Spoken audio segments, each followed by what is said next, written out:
ఈ మధ్య మీ పిల్లలు తరచుగా జలుబు, దగ్గు, జ్వరం పడుతున్నారా? స్కూల్కి వెళ్తే వారం రోజుల్లోనే మళ్ళీ సిక్కవుతున్నారా? విటమిన్ సిరప్స్ ఇచ్చినా, మల్టీవిటమిన్ టాబ్లెట్స్ ఇచ్చినా పెద్దగా మార్పు కనిపించట్లేదా? సమస్య ఇమ్యూనిటీ కాదు. సమస్య జీర్ణాగ్ని బలహీనత. ఆయుర్వేదం ప్రకారం పిల్లల ఆరోగ్యం మొదలవుతుంది వారి అగ్ని నుంచి.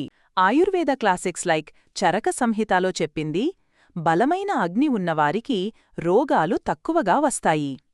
పిల్లల్లో అగ్ని బలహీనమైతే ఆహారం సరిగ్గా జీర్ణం కాదు, ఆమా టాక్సిన్స్ ఏర్పడుతుంది, ఇమ్యూనిటీ తగ్గిపోతుంది. ఇప్పుడు 3 ముఖ్యమైన చిట్కాలు చూద్దాం. ఉదయం గోరువెచ్చని నీరు ప్లస్ చిన్న అల్లం. ఎలా చెయ్యాలి? ఉదయం లేవగానే గోరువెచ్చని నీరు 1 గ్లాస్, చిన్న అల్లం ముక్క రసం 2-3 చుక్కలు. ఎందుకు?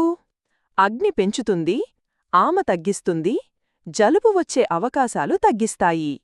2 సంవత్సరాల లోపు పిల్లలకు ఇవ్వకండి. 2. సూర్యకిరణాలు, మార్నింగ్ సన్ ఎక్స్పోజర్. పిల్లలు ఎక్కువగా ఇంట్లోనే ఉంటున్నారు. ఫోన్, టీవీ, టాబ్లెట్, కానీ సూర్యకాంతి లేదు.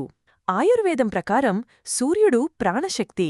చెయ్యాల్సింది ఉదయం 7-8 మధ్య 10-15 నిమిషాలు సూర్యకాంతికి ఎక్స్పోజ్ అవ్వడం. షూలు లేకుండా నేలమీద నడవడం అయితే ఇంకా మంచిది. ఇది వారి రక్తాన్ని శుభ్రం చేస్తుంది, ఇమ్యూనిటీ సహజంగా పెరుగుతుంది.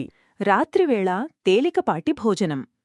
రాత్రి హెవీ ఫుడ్ జీర్ణం కాకపోవడం జరుగుతుంది. జీర్ణం కాకపోతే ఆమ తయారవుతుంది. ఆమ ఉంటే రోగాలకి కేర్ ఆఫ్ అడ్రెస్. రాత్రి ఏమివ్వాలి? లైట్ ఖిచిడి, దాల్ రైస్ తక్కువ పరిమాణం, వేడి పాలు, చిన్న పసుపు చిటికెడు. 8 గంటలలోపే డిన్నర్ పూర్తి చెయ్యాలి. చిన్న బోనస్ టిప్: ప్రతిరోజూ ఫ్రిడ్జ్ వాటర్ పూర్తిగా మానేయండి. ప్యాకెట్ జ్యూస్ తగ్గించండి. బిస్కెట్లు, చాక్లెట్లు తగ్గించండి. పిల్లల ఇమ్యూనిటీ టాబ్లెట్స్ వల్ల కాదు, రోజూ అలవాట్ల వల్ల పెరుగుతుంది. తల్లిదండ్రులారా, మీ పిల్లలు బలంగా ఉండాలి అంటే వారికి పెద్ద మందులు అవసరం లేదు. అగ్ని బలంగా ఉంటే ఆమ ఉండదు, ఇమ్యూనిటీ సహజంగా పెరుగుతుంది. 7 రోజులు ఈ 3 సరిదిద్దులు పాటించండి. మార్పు మీరు గమనిస్తారు.